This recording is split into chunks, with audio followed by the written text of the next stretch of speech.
Hola amigos, soy Paula Paredes y en el tema de estar sanando con nuestras madres, yo les estaba contando la historia de la tía Ana.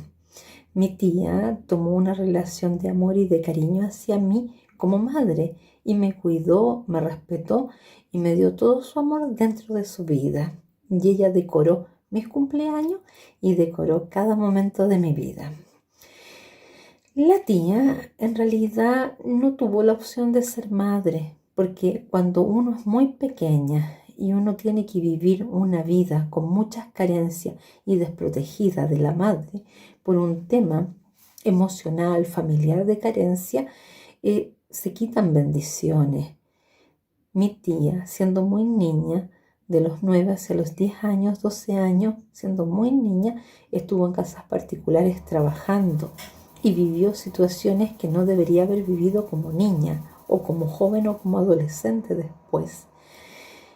Todo eso la llevó a no poder armar su familia o su vida en relación a la vida materna y la hizo a ella tener una vida con una frustración guardada. Nosotros sabíamos de su historia, de una historia que se contaba entre murallas, pero ella nunca se sentó a contarnos de una hija, nunca se acercó a decirnos que le gustaría tener un hijo, nunca expresó esa situación. Ella veía a los niños y los quería y quería que estuvieran bien, pero nunca demostró el querer ser madre. Hasta alguna vez habrá dicho por aquí que no pudo tener hijo y no fue madre. Pero en realidad lo que se contaba es que en un lugar donde trabajó, ella pasó una situación dañina y de esa situación dañina, al tiempo, ella tuvo un bebé. Ese bebé fue un bebé que ella podría haber amado, podría haber cuidado, podría haber vivido toda la vida con esa personita, pero en realidad mi tía era una pequeña niña que fue abandonada emocionalmente por su madre y su madre también fue abandonada por su familia. Y las carencias económicas llevaron a una y otra situación a no poder cuidar.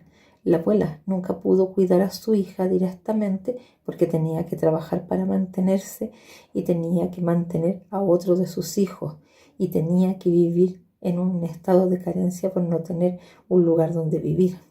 Eso hizo que algunas hijas se tuvieran que ir y algunas pasaran mucha necesidad. Se dice que la abuela, cuando supo que la tía había tenido una hija, se supo que la abuela había ido a buscar a esa hija pensando que iba a reparar esa historia. Pero mi tía no quería que la abuela cuidara a esa hija.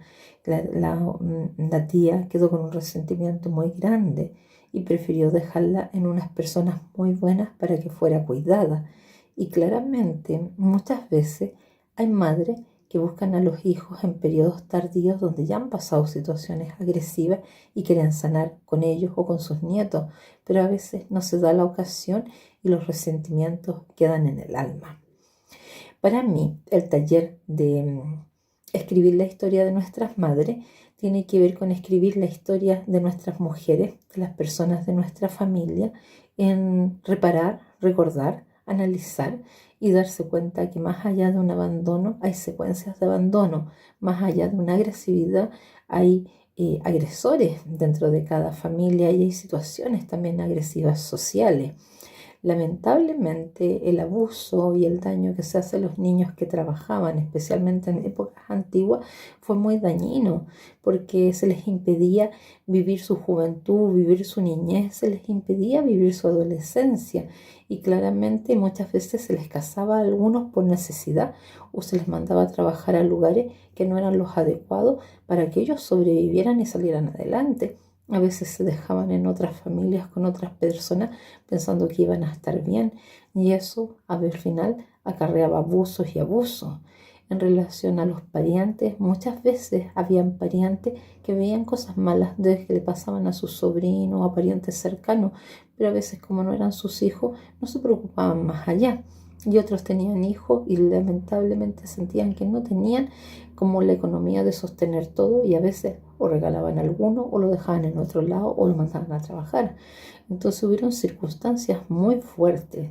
Si yo les hablo, mi abuela nació en 1902. La abuela Marta. Y la abuela Marta era una mujer trabajadora y una mujer esforzada.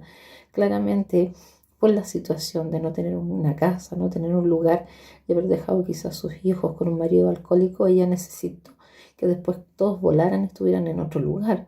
Pero las opciones no fueron las mejores y claramente la tía Ana pasó una vida muy mala y la tía Elba, que fue otra tía, se dice que ella se enfermó mentalmente por el abuso de una persona y ella no pudo salir más adelante, que un doctor llamó a la abuela y la llevó a un lugar donde la tía estaba muy mal y la mente de la tía se borró y fue una tía que nosotros la vemos como enfermita mental, que ella falleció, pero en realidad todas esas secuelas y esas consecuencias fueron fatales.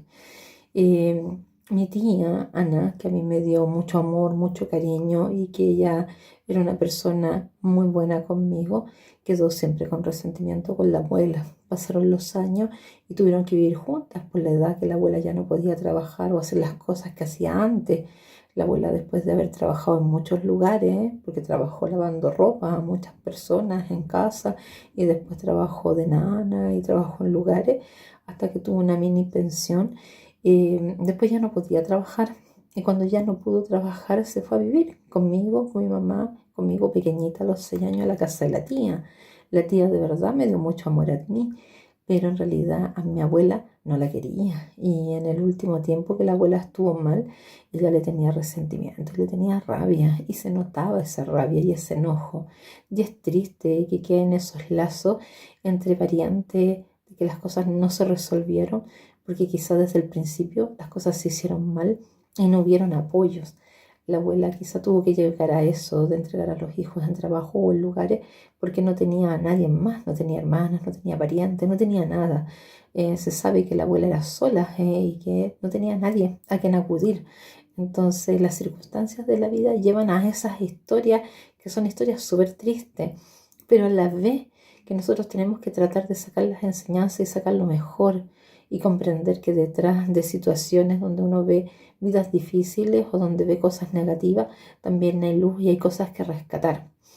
Yo les estoy hablando de la historia de mi tía Ana en particular, que fue una tía que fue muy maltratada y después fue robada por algún pariente, fue también humillada por no tener las cosas que ella quería. Ella se acordaba, yo me acuerdo que a veces contaba que trabajaba de nana o trabajaba de empleada en algunos lugares y la habían tirado hasta en la calle, no tenía dónde dormir.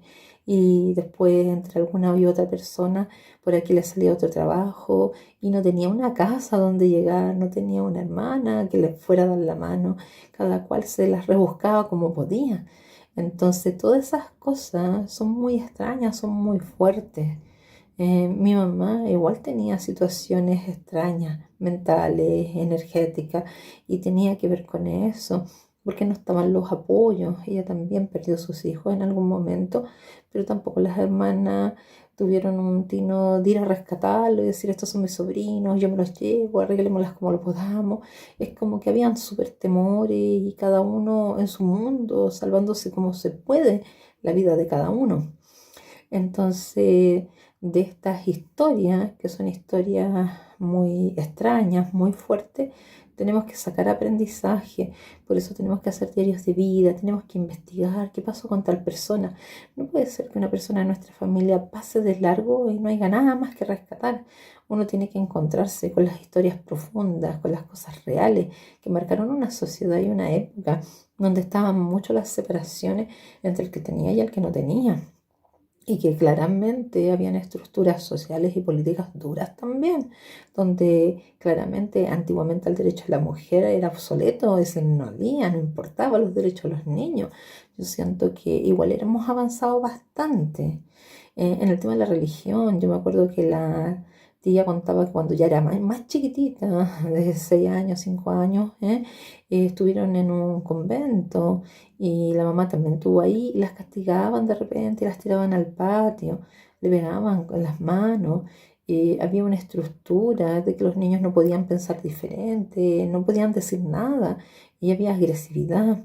Habían cosas morales, religiosas súper dañinas y habían periodos que hacían que la tía fuera a lugares a pedir dinero, limosna para Niñito Dios, le decían las religiosas, y la llevaban a lugares de Valparaíso a pedir. Pero cuando ella llegaba, le pegaban en las manos y le quitaban las joyas, los anillos que la gente que de dinero regalaba, y le hablaban que ella era una ladrona. Entonces, quizás la abuela en algún periodo las quiso refugiar en un convento, en un lugar para que ellas salieran adelante, pero las maltrataban igual. Entonces, por un lado o por otro, mi mamá dice que igual la abuela daba algo de dinero para eso. Entonces, de ahí después se las llevó y las fue dejando en hogares de gente para que trabajaran y se pudieran mantener de alguna forma. Pero eran vidas crudas, eran vidas bastante crudas. Así que estos talleres, yo quiero hacer unos talleres, ojalá virtuales también, y otros en persona con amigas para que escribamos nuestra historia de nuestras madres, las madres personales que tenemos nosotros, y podamos sacar información y podamos quizá a los niños y a los jóvenes y a los que vienen después otorgarles una visión distinta de la vida y entender que tenemos otros medios, tenemos otras cosas que en estos momentos nos pueden ayudar para vivir diferente y vivir mejor. Así que les mando esta clase de este taller, estos datitos, estas conversaciones que nos hacen bien, aunque son súper duras y súper difíciles. Les mando cariños.